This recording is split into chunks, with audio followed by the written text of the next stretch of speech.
Hello dear student, मैं रमन प्रकाश सिंह स्वागत करता हूं आप सभी का आपके अपने चैनल डीवीसी क्लासेज में। तो आज हम डिस्कस करने वाले हैं चैप्टर नंबर 11 जिसका नाम है रचनाएं।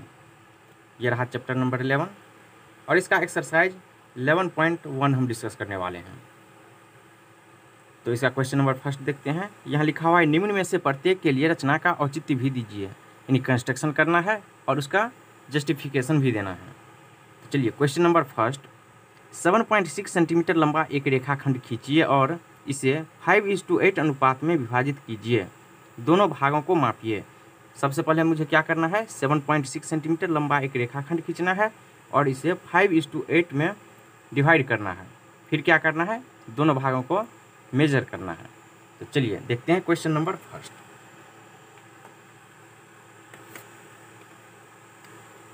तो सबसे पहले मुझे क्या करना है, एक रेखाखंड खींचना है 7.6 सेंटीमीटर लंबा। तो चलिए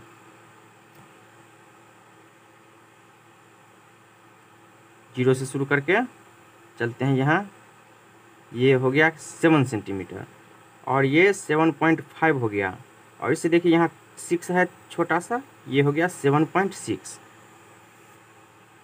चलिए इस पॉइंट का नाम हम ए दे देते हैं और इस पॉइंट का नाम हम बी दे देते हैं, कोई दिक्कत नहीं होना चाहिए। अब क्या करना है, ये जो मेरा ए पॉइंट है यहाँ से एक हम किरण ड्रॉ करेंगे और वह होना चाहिए न्यून कोण। तो न्यून कोण देखिए, क्या ये ऐसे हम ड्रॉ कर सकते हैं, यहाँ से नहीं, ये समकोण हो जाएगा 90 डिग्री इस रेखा के साथ। तो मुझे न्यून कोण लेना है। तो न्यून कोण, चलिए यहाँ से हम न्यून कोण ले रहे हैं।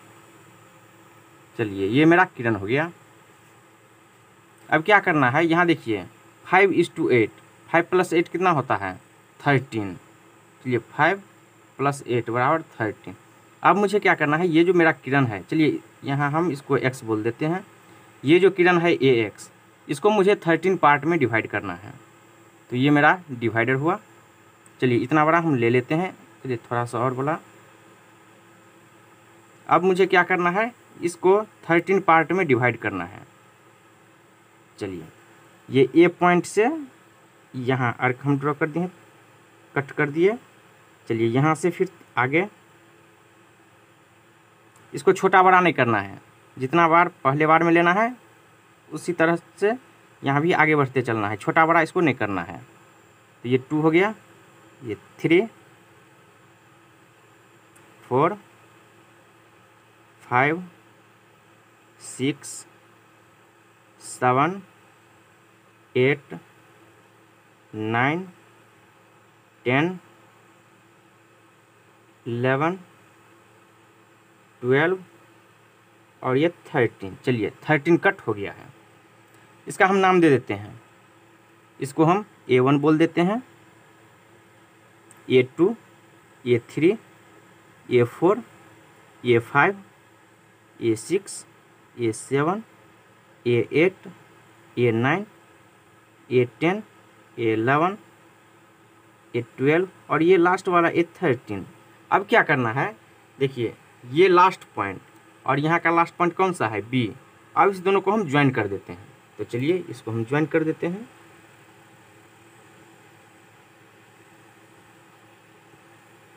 चलिए इसको हम ज्वाइन कर दिए हैं। तो अब हम जो जो किया है यहाँ कंस्ट्रक्शन, वो मुझे लिखना है। तो चलिए रचना के चरण,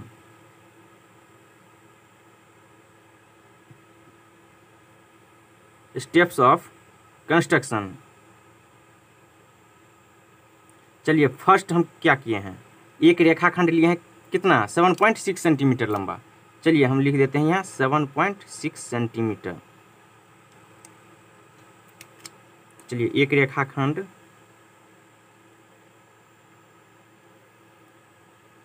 AB बराबर 7.6 सेंटीमीटर लिया।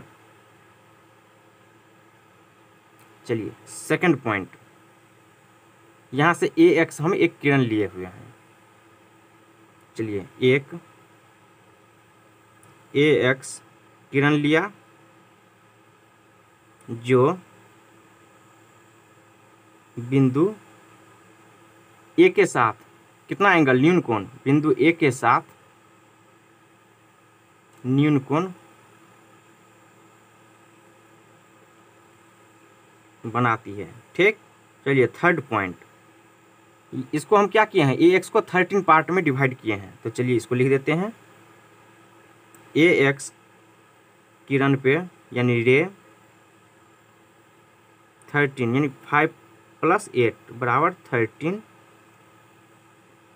पॉइंट कितना अंकित किए हैं, 13 बिंदु अंकित किया।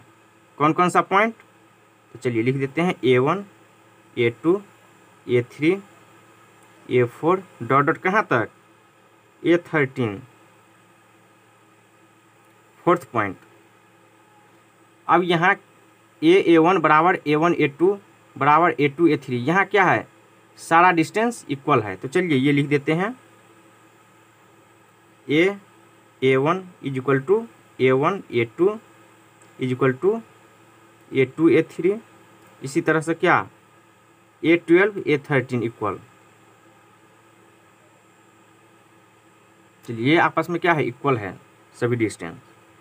चलिए फिफ्थ पॉइंट, अब हम क्या किए हैं, ये जो B है, B से हम A13 को मिला दिए हैं।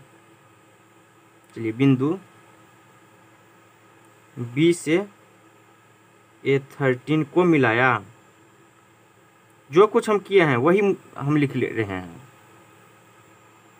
अगला, अब देखिए 5:8 में मुझे क्या करना है, डिवाइड करना है। तो चलिए अब यहाँ क्या कर रहे हैं, एक हम अर्क ले रहे हैं, किस पॉइंट से, A13 से। चलिए ये हम एक अर्क ले लिए हैं। अब देखिए 5:8, तो फिफ्थ पॉइंट यहाँ देखिए, ये जो 5:8 है, तो यहाँ A5 यहाँ पे है। चलिए यहाँ से हम एक अर्क ड्रॉ कर लेते हैं। अब हम इस दोनों डिस्टेंस को मेजर करते हैं। चलिए यहाँ से ये इतना बड़ा हो गया, चलिए इसको भी यहाँ से कट कर देते हैं। चलिए अब क्या करना है, A5 से लेके इस कट को मिलाते हुए AB पे टच करा देना है। तो चलिए हो गया। अब इस पॉइंट का नाम हम C दे देते हैं।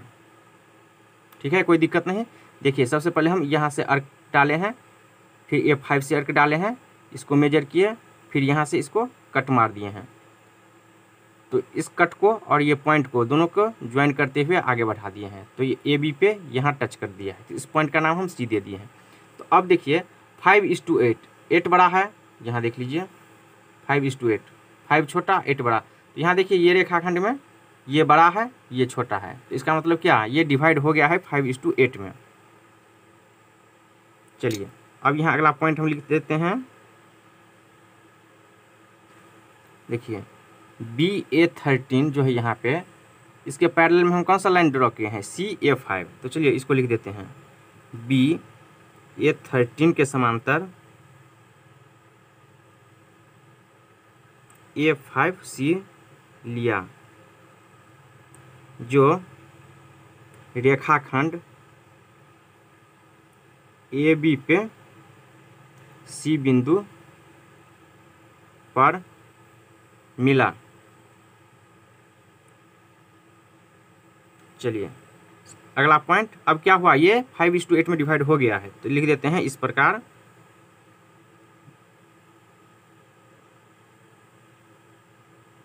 बिंदु C 5:8 के अनुपात में यानी रेशियो में विभाजित कर दिया या किया। चलिए अब मुझे इसका औचित्य भी लिखना है, यानी जस्टिफिकेशन। तो चलिए लिख देते हैं औचित्य।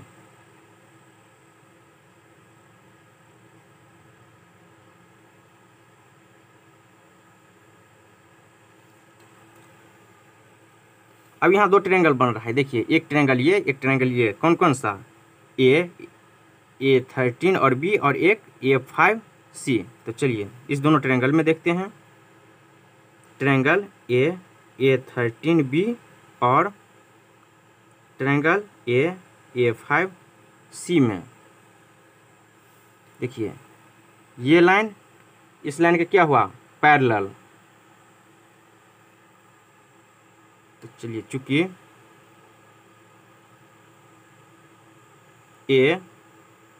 A13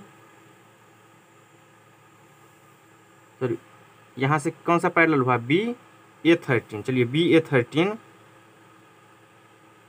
ये B है, BA13 पैरेलल किसके, A5C के, इसके पैरेलल हुआ। तो अब हम BPT से देखिए, BPT क्या कहता है, BPT थ्योरम से देखिए ये इसके पैरेलल हुआ, तो ये लाइन जो है जिस रेशियो में इसको कट करेगा उसी रेशियो में इसको भी कट करेगा, यानी ये डिवाइड बाई ये इक्वल होगा ये डिवाइड बाई ये के। चलिए क्या कहता है बीपीटी थ्योरम, तो एक बार देख लेते हैं। यदि किसी ट्रायंगल की एक भुजा के समांतर यानी इसके समांतर ये अन्य दो भुजाओं को भिन्न भिन्न बिंदुओं पर प्रतिच्छेद करने के लिए एक रेखा खींची जाए, तो ये अन्य दो भुजाओं को एक ही अनुपात में डिवाइड करेगा। तो चलिए यहाँ से क्या हो जाएगा, इसलिए इसका रेशियो कौन सा ratio, A5 divided by A5A13। चलिए A5 divided by A5A13 equal किसके हो जाएगा, AC बाय CB के। इसको हम फर्स्ट इक्वेशन बोल देते हैं बाय बीपीटी थ्योरम से, ठीक। चलिए अब कंस्ट्रक्शन में देखते हैं, रचना से।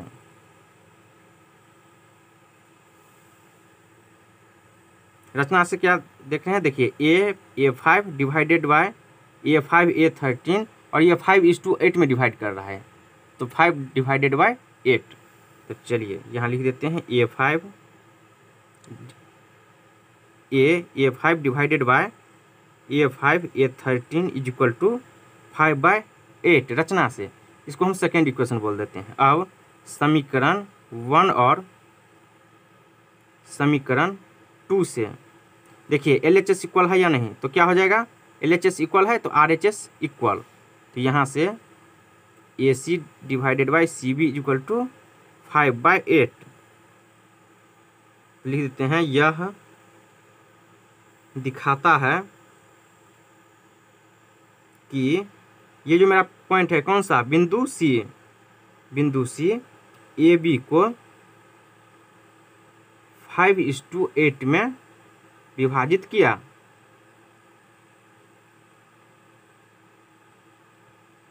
चलिए कोई दिक्कत हो गया, देख लीजिए एक बार इसको।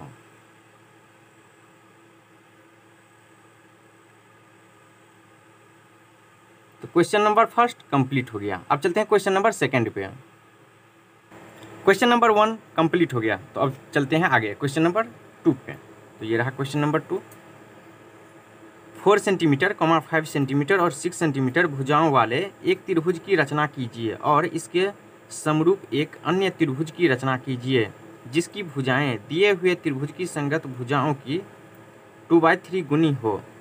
इसका क्या मतलब, मुझे एक ट्रायंगल बनाना है 4 सेंटीमीटर, 5 सेंटीमीटर, 6 सेंटीमीटर जिसका भुजा रहेगा, और उसके समरूप एक ट्रायंगल भी ड्रॉ करना है जो दिए हुए ट्रायंगल का इतना गुना होगा। तो चलिए बनाते हैं, कैसा ट्रायंगल बनेगा।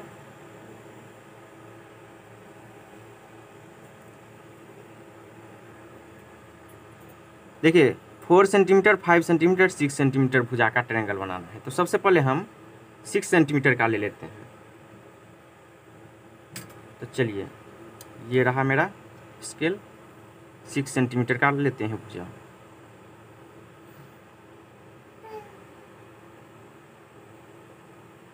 ये हो गया मेरा 6 सेंटीमीटर। चलिए इस पॉइंट का नाम हम B दे देते हैं, इस पॉइंट का नाम हम C दे देते हैं, आप A भी दे सकते हैं, कुछ भी। चलिए अब कौन सा बच गया, 4 सेंटीमीटर और 5 सेंटीमीटर। यहाँ देख लीजिए क्वेश्चन में 4 सेंटीमीटर 5 सेंटीमीटर बच गया है। तो चलिए सबसे पहले हम 5 सेंटीमीटर वाला लेते हैं। जरूरी नहीं कि 5 ही ले, 4 भी ले सकते हैं। तो चलिए हम 5 सेंटीमीटर वाला लेते हैं। ये 5 हो गया। चलिए और बड़ा करना है, ये थोड़ा सा छोटा। चलिए ये मेरा हो गया एग्जैक्ट, देख लीजिए तो हो गया 5 सेंटीमीटर। चलिए हम बी पॉइंट से रख के एक आर्क यहाँ ड्रॉ कर लेते हैं। चलिए अब कितना लेना है, देखिए 5 हो गया, अब 4 बचा हुआ है। यहाँ देख लीजिए 4 बच गया है। तो चलिए यहाँ से 4 सेंटीमीटर का लेते हैं। ये हो गया मेरा 4 सेंटीमीटर का, देख लीजिए। चलिए अब यहाँ से इसको एक आर्क ड्रॉ करें। ये थोड़ा सा छोटा हो गया, कोई बात नहीं, एक फिर से लेते हैं।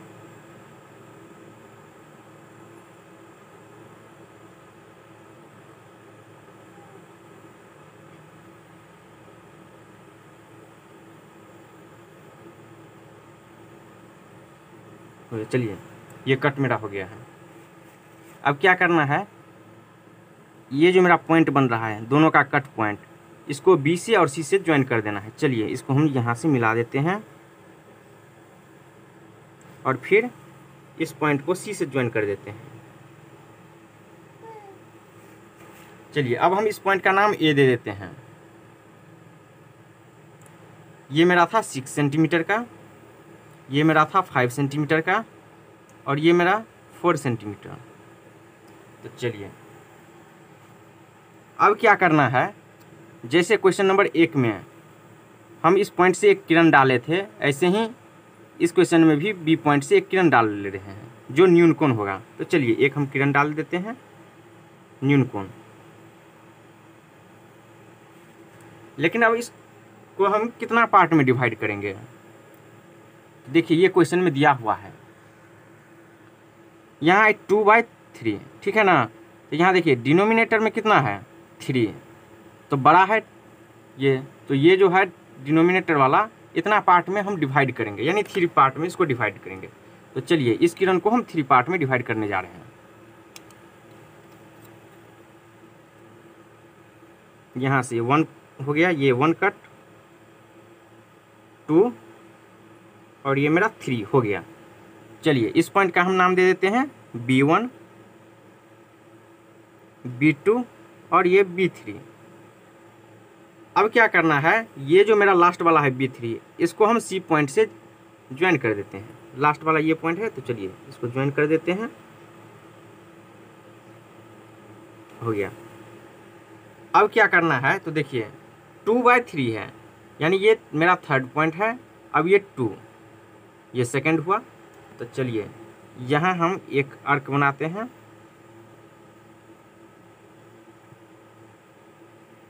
चलिए बी पॉइंट से भी एक हम आर्क बना रहे हैं। अब यहाँ से और यहाँ से इसको हम मेजर कर लेते हैं। तो चलिए इसको हम मेजर कर लेते हैं। चलिए ये इतना बड़ा है। अब इस पॉइंट से देख लीजिए, इसको हम कट कर रहे हैं, ठीक है, कट हो गया। चलिए अब इस कट को B2 से हम ज्वाइन कर रहे हैं।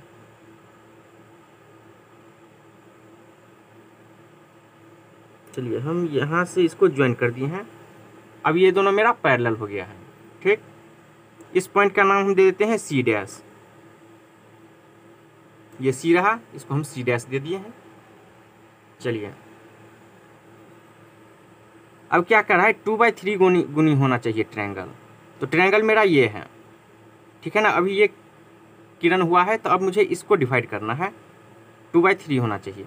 तो चलिए अब क्या करना है, ये जो मेरा C पॉइंट है, यहाँ भी सेम ऐसे ही एक आर्क ड्रॉ कर लेते हैं। अब जो ये पॉइंट आया है C', अब यहाँ से हम एक आर्क ड्रॉ कर लेते हैं।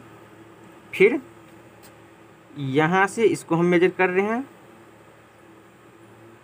और फिर अब यहाँ से रख के इसको कट कर दिए हैं, ठीक।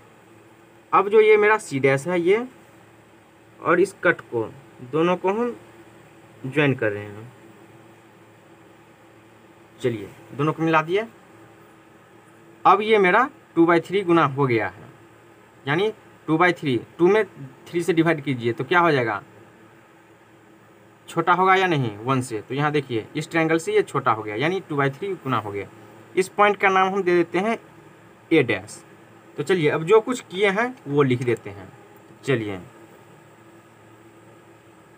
रचना के चरण,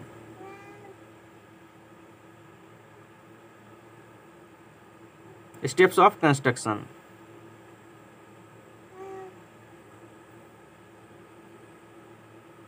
चलिए सबसे फर्स्ट पॉइंट, एक रेखाखंड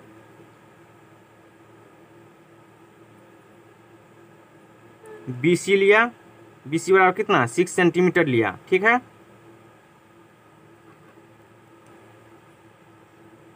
चलिए इस किरण को हम x बोल देते हैं। अब सेकंड, बिंदु B से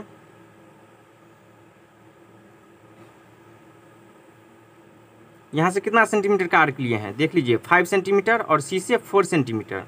बिंदु B से 5 सेंटीमीटर आर्क लिया तथा C से 4 सेंटीमीटर आर्क लिया तथा दोनों का कटान बिंदु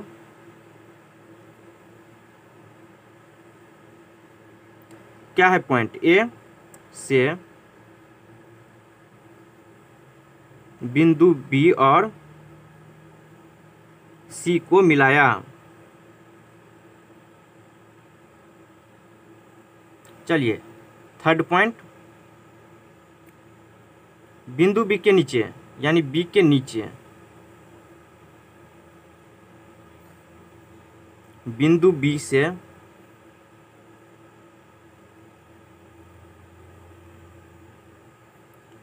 BX किरण लिया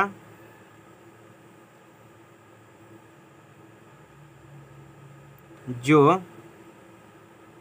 बिंदु B के साथ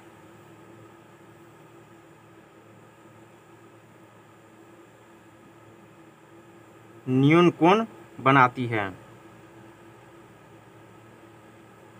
चलिए फोर्थ पॉइंट, BX पे, ये जो मेरा किरण है BX पे 3 बिंदु B1, B2 और B3 लिया। चलिए पॉइंट नंबर 5, अब यहाँ क्या, B1 is equal to B1 B2 is equal to B2 B3,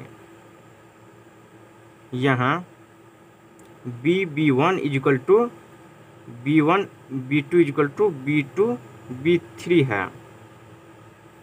point number 6, अब क्या किए हैं, B3 और C को हम ज्वाइन किए हुए हैं।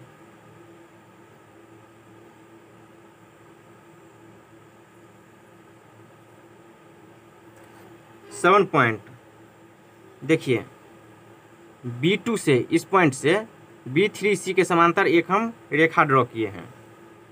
चलिए B2 से, चलिए कहाँ से, तो बिंदु B2 से B3C के समांतर B2C डैश, देख लीजिए B2C डैश खींचा जो रेखाखंड BC पे, किस रेखाखंड पे, तो ये रेखाखंड BC पे बिंदु कहाँ C डैश पे काटती है, BC पे बिंदु C डैश पे कट करती है, काटती है।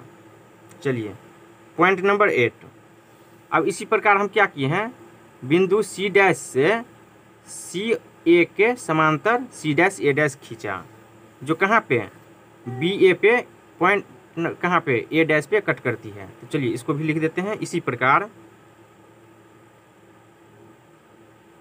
C डैश से CA के समांतर C डैश A डैश खींचा जो रेखाखंड बी ए को ए डैश पे काटती है। चलिए अब मुझे इसका जस्टिफिकेशन देना है, यानी रचना का औचित्य। तो चलिए आगे बढ़ते हैं। रचना का औचित्य यानी justification of construction.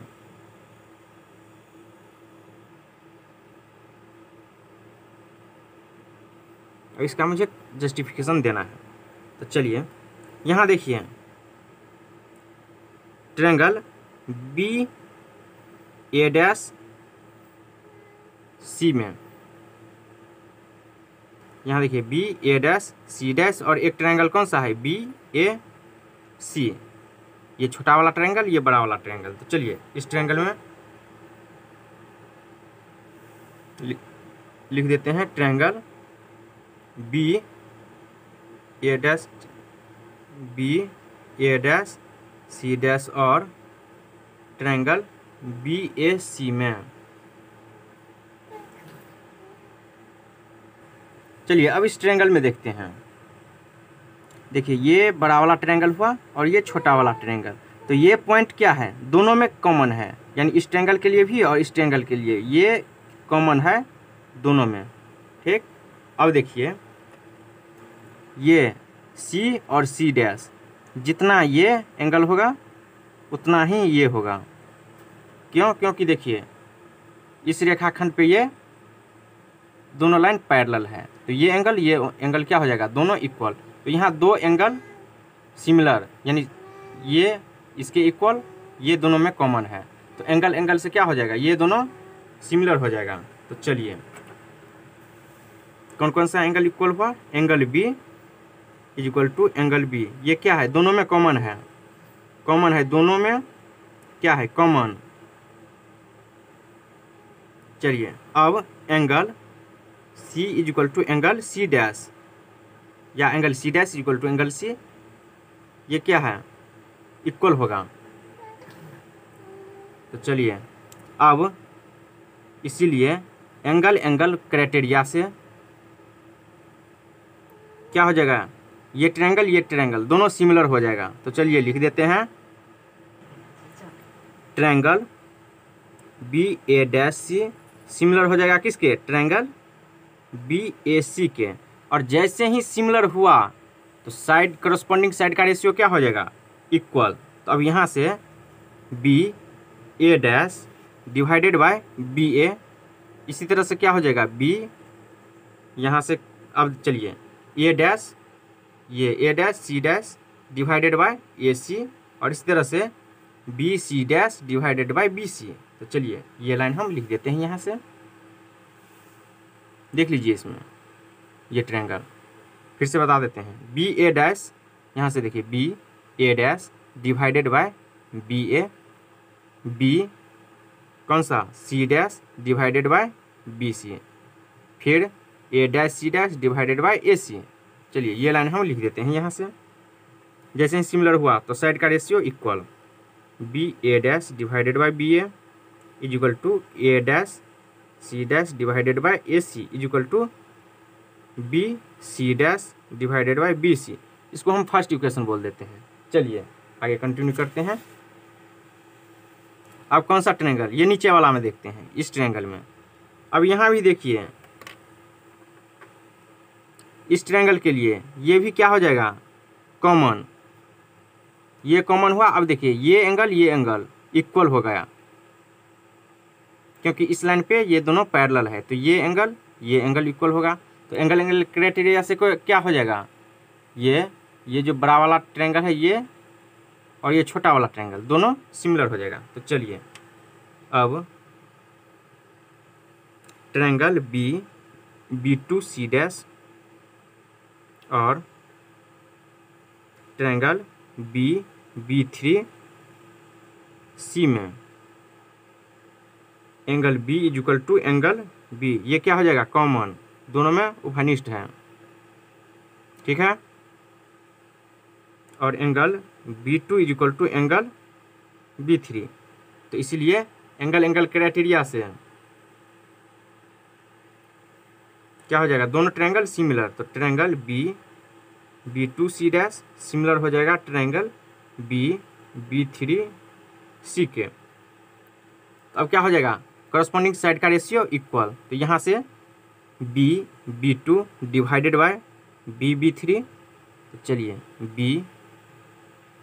B2 divided by B3 is equal to BC' divided by BC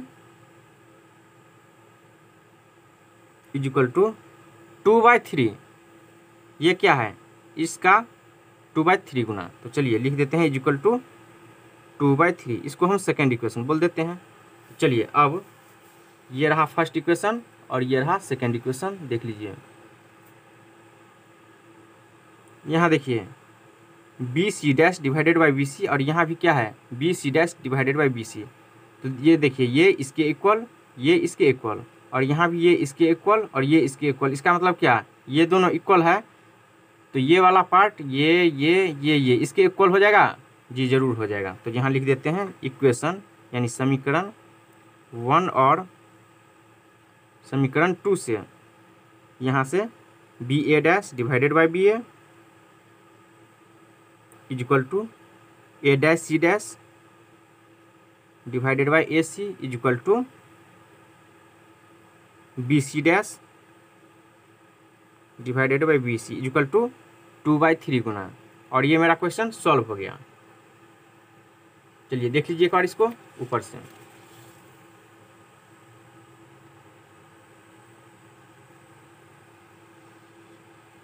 तो क्वेश्चन नंबर 2 कंप्लीट हो गया। तो इस वीडियो में इतना ही। स्टूडेंट, कैसा लगा आज का क्लास? अच्छा लगा होगा तो लाइक, शेयर, कमेंट और सब्सक्राइब जरूर कीजिए। धन्यवाद। कंटिन्यू करते हैं अगले वीडियो में।